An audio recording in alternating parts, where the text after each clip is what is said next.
Dugang mga patayng lawas sa biktima sa landslide sa Dakban Sanaga, miabot na aron hayaon. Adunay live update si Luan Mirundina. May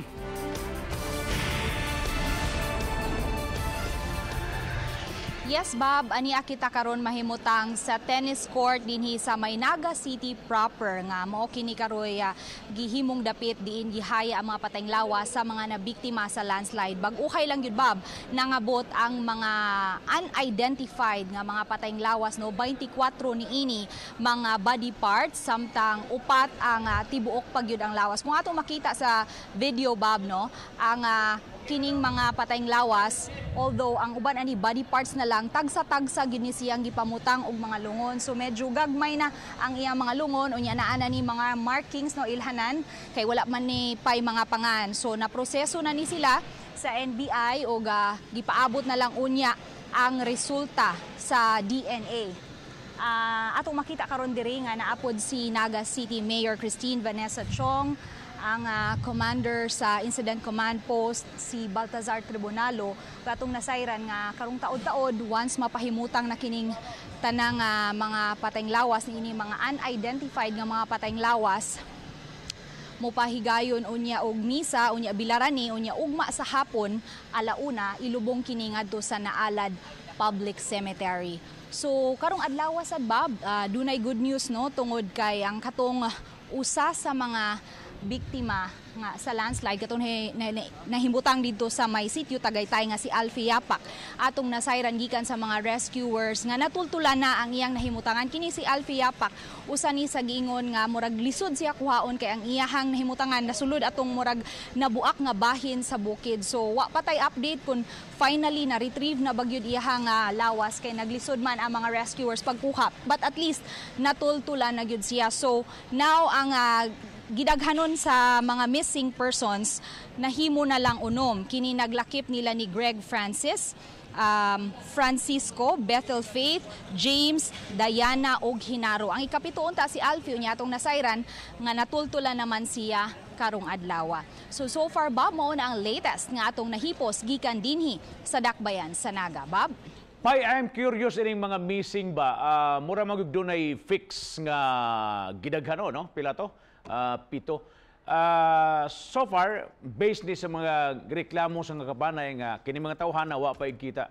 Pero wa tay mga speculations gamay nga dunay usa ka pamilyahan nga tabunan unya way naka-survive, way nakaingon nga kining pamilyaha naka-survive ni or nalubong pa ni sila, May?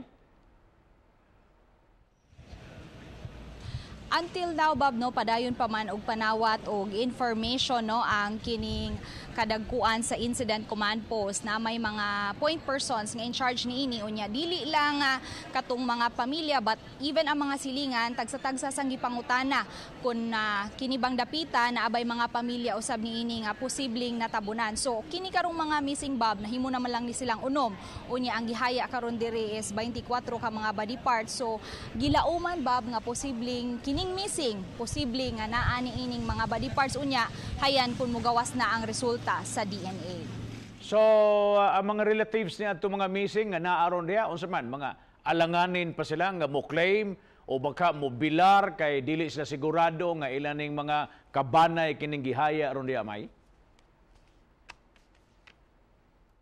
Actually, Bob, naagyod na nga feeling, no, sa mga kabanay kagahapon natay nahinabi nga kanang usa sa mga bana sa na biktima sa landslide ang iya kunong asawa na kuyan didto ang sorry to say this but ang tiil na lang sa iyahang asawa, pero siya although convinced siya nga part to sa lawas sa iyahang asawa pero gusto gyud niya nga makuha ang tibuok part sa iyang lawas. So although naay plans nga hangtod ugma humano na ang kining search and retrieval but duna pag ubang mga pamilya nga alanganin pag yun gusto pag yun nila nga humanon even ang pagkuha lang sa mga debris didto nga natabon kay basin pa di ay naapa didto ang mga patayng lawas sa ilang mga mahal sa kinabuhi.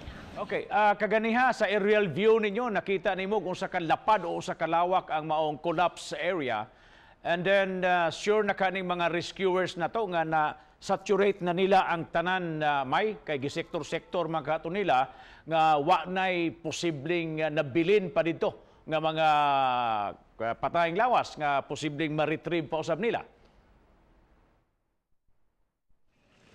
Of course, Bob, nag-rely sad sila no sa kining figures nga gihatag sa barangay, especially sa mga BHW o kinisang sa pamilya kay admittedly naagyoy mga areas didtong dapita nga lisod gyud siya sakon, delikado kayo alang sa mga rescuers. Pagsuta kung naa pa ba yung mga patayng lawas dito sa mga tao nga wa mahibaw nga nabiktima sa diay sa landslide. Thank you so much, Luan Mirondina, sa imong live report.